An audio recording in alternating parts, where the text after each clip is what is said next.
حق ادا کیا ہے اپنے ایمان کا، اس نے حق ادا کیا ہے اپنی محبت کا۔ ایک عورت آقا علیہ السلام کو گالیاں دیا کرتی تھی۔ آج کے ڈنمارک کے اخباروں میں جو بکواس چھپی ہے وہ تازی بات نہیں، یہ یہود و نصارہ کی آباء و اجداد کے کرتوت ہیں۔ اللہ کے نبی کو گالیاں دیتی، آقا علیہ السلام نے فرمایا من یکفینی عدوی، کون ہے جو میرے دشمن سے بدلہ لے، میرے دشمن سے انتقام لے، میرے دشمن سے فیصلہ کروائے، یا وہ دھرتی پہ زندہ بچے۔ میری گستاخی کرنے والا صحابی کھڑے ہوتے ہیں، خالد ابن ولید کہتے ہیں اللہ کے نبی آپ کے دشمن سے انتقام میں لیتا، اور جاتے ہیں اس عورت کو قتل کراتے ہیں۔ عبداللہ ابن عباس فرماتے ہیں ان رجلا من المشرکین شتم رسول اللہ صلی اللہ علیہ وسلم فقال رسول اللہ صلی اللہ علیہ وسلم من یکفینی عدوی فقام الزبیر بن العوام فقال انا یا رسول اللہ صلی اللہ علیہ وسلم۔ اس گالیاں دینے والے شخص کے بارے میں نبی کہتے ہیں کون ہے جو میرے دشمن سے انتقام لے؟ زبیر بن عوام کہتے ہیں یا رسول اللہ صلی اللہ علیہ وسلم یہ خدمت میرے ذمہ لگائیے۔ نبی سے محبت کرنے والوں کی کیفیت یہ ہوا کرتی ہے، نبی سے محبت کرنے والے آقا کو چھوڑ کر غیروں کو اپنا آئیڈیل نہیں بنایا کرتے۔ نبی سے محبت کرنے والے اپنے چہروں کو، اپنے لباس کو، اپنی نمازوں کو، اپنے ڈھنگ کو، اپنی تہذیب و تمدن کو، اپنے معاملات کو، اپنے گھریلو حالات کو، ایک ایک عمل میں ان کے لیے امام صرف ایک ہی ہوا کرتا ہے اور اس کا نام محمد الرسول اللہ ہے۔ ہر مسئلے میں، زندگی کے ہر معاملے میں، شادی کرنی ہے محمد کی شادی کو دیکھو، نکاح کرنا ہے محمدی نکاح کو دیکھو، کوئی مر گیا ہے تو دیکھو آقا کی بیوی فوت ہوئی تھی، کوئی پیدا ہوا ہے تو دیکھو ابراہیم پیدا ہوئے تھے، تجارت کرنی ہے تو دیکھو خدیجہ کا غلام، خدیجہ کا تاجر خدیجہ کے غلاموں کے ساتھ تجارت کرنے کے لیے نکل رہا ہے۔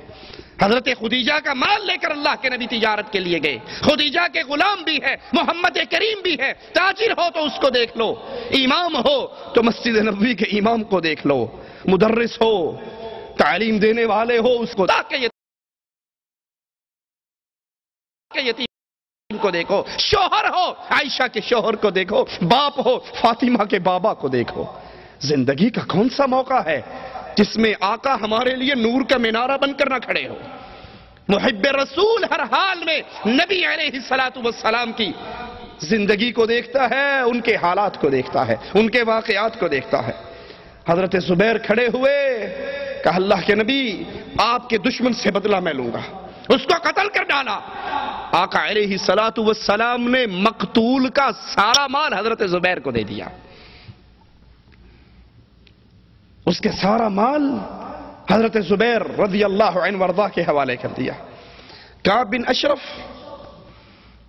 آقا علیہ السلام کا دشمن، نبی کے خلاف دشمنی کی آگ کو بھڑکانے والا، بدر میں جب اللہ کے نبی علیہ السلام کامران واپس لوٹتے ہیں، کامیاب واپس لوٹتے ہیں، کفار کے سرداروں کو جہنم رسید کر کے، اس کے پیٹ میں بڑا مروڑ اٹھتا ہے، یہ بھاگتا ہے مکے والوں کے پاس پہنچتا ہے، خود بھی روتا ہے ان کو بھی رلاتا ہے، مکے کے مرنے والے سرداروں کے لیے اشعار کہتا ہے۔ مکے کے سردار عقل مند تھے، جانتے تھے محمد علیہ السلام بھی آسمان سے آئے ہوئے نبی ہیں اور یہ یہودی بھی آسمانی دین کو مانتے ہیں، ان کے دین کے اندر بھی بت پرستی حرام ہے۔ اپنا تزکیہ لینے کے لیے کہتے ہیں کعب بن اشرف ذرا یہ بتاؤ ہم زیادہ حق پر ہیں یا محمد زیادہ حق پر ہے صلی اللہ علیہ وسلم۔ اب یہودی جانتے تھے کہ اللہ کے نبی کا دین سچا، کتاب سچی، شریعت سچی، لیکن غیظ و غضب میں، نفرت میں، عداوت میں، حسد میں آ کر کہتا ہے کہ تمہارا دین بت پرستی والا محمد علیہ السلام کے دین سے زیادہ بہتر ہے۔ واپس آتا ہے، اللہ کے رسول صلی اللہ علیہ وسلم کی توہین میں اشعار کہتا ہے، مسلمان صحابیات کی توہین میں اشعار کہتا ہے، آقا علیہ السلام آواز لگاتے ہیں من لقعب ابن الاشرف، کون ہے جو کعب ابن اشرف سے انتقام لے، اس کی گردن کو اڑا ڈالے؟ فَإِنَّهُ قَدْ آذَى اللَّهَ وَرَسُولَهُ، یہ وہ ہے جس نے اللہ اور اس کے رسول کو تکلیف دی ہے۔ محمد بن مسلمہ کہتے ہیں رضی اللہ عنہ وارضا، یا رسول اللہ صلی اللہ علیہ وسلم، یہ کام کرنے کے لیے میں حاضر ہوں۔ یہ تھی نبی سے محبت کرنے والوں کی کیفیت۔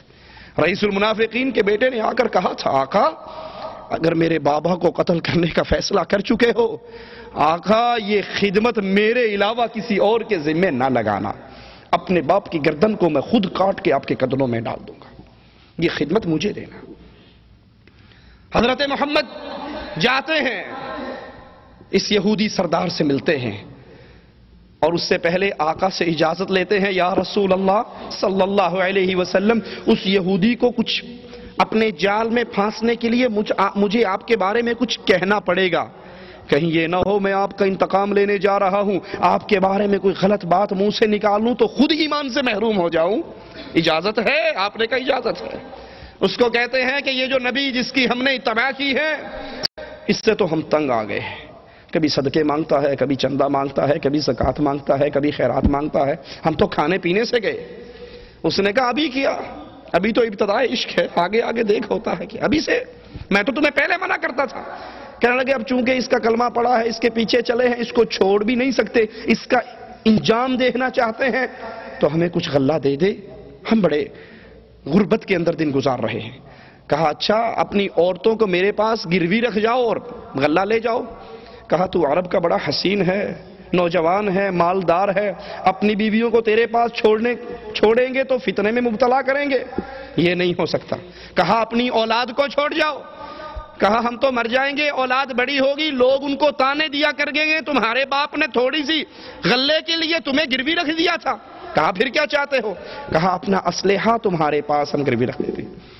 معاملہ طے ہو جاتا ہے، یہ اگلی ملاقات پہ پھر آتے ہیں۔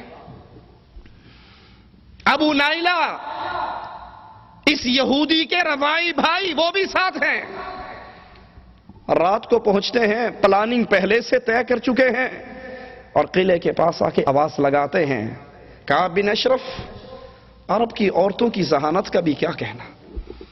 وہ عرب کی عورت اس یہودی کی بیوی کہتی ہے اس آواز کے پیچھے نہ جاؤ، مجھے اس آواز میں سے خون ٹپکتا ہوا محسوس ہو رہا ہے۔ آواز سن کے کہتی ہے یہ خونی آواز ہے، اس کے پیچھے نہ جاؤ۔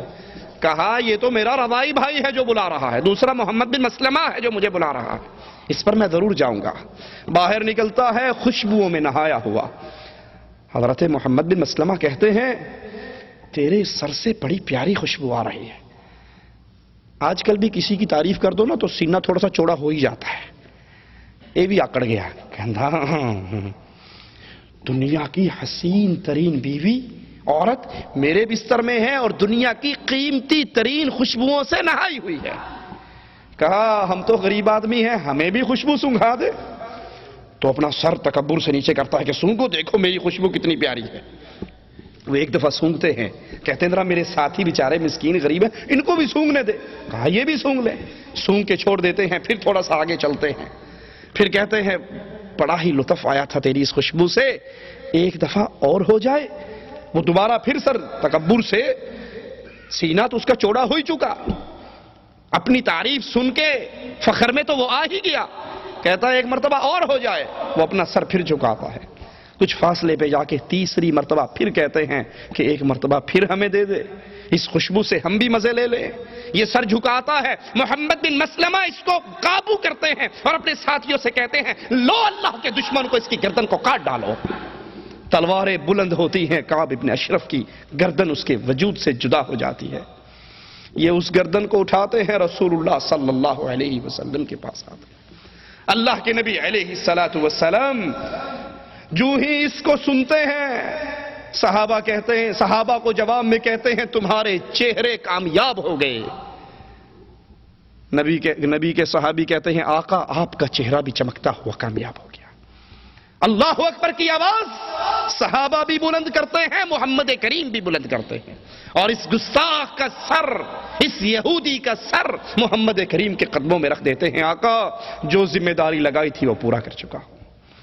ابو رافع یہودی، بہت بڑا تاجر اور سردار،